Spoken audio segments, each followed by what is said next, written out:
Ассалаумағалейкум рахматуллахи баракаты, құрметті бауырлар. Бармысыздар? Естеріңізде болса, өткен жолы көп балалы отбасындағы кенже баласының еміне жәрдем бергенбіз. Отбасы асыраушысы өзінің мүгедектігіне қарамастан көлікті жалға алып, такси қызметінде жұмыс атқарады. 5 бала шағасымен бір бөлмелі жалдамалы пәтерде тұрады. Бүгін біз Алланың қалауымен, өздеріңізде жанашыр жандардың қолдауымен сол отбасыға жаңа көлікпен баспана сыйлаймыз. Бисмилля. Біз келгеннен кейін қандай өзгерістер болып жатыр? Сіздер келгеннен кейін Астанаға барып келдік. Отасы қашан деп жатыр?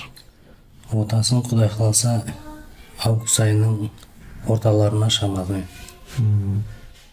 10-15-теріне Құдай қаласа. Бұйырса. Сіздер әйтеуір барынша көмек беріп жатсыздар, Алла разы болсын сіздерге. Үлкен рахмет айтамын. Амин, баршамыз. Осы балам жазып кетсе болды. Басқа ештеңе керек жоқ. Құранда айтылады ғой, әрбір қиындықпен бірге жеңілдік келеді деп. Сіз осы кезге дейін барлық қиындықтарға сабырлықпен күресіп келіп жатырсыз. Сол қиындықтардың бүгін жеңілдігі келіп тұр сізге.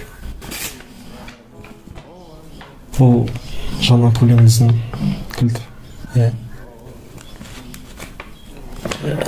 Шүкір.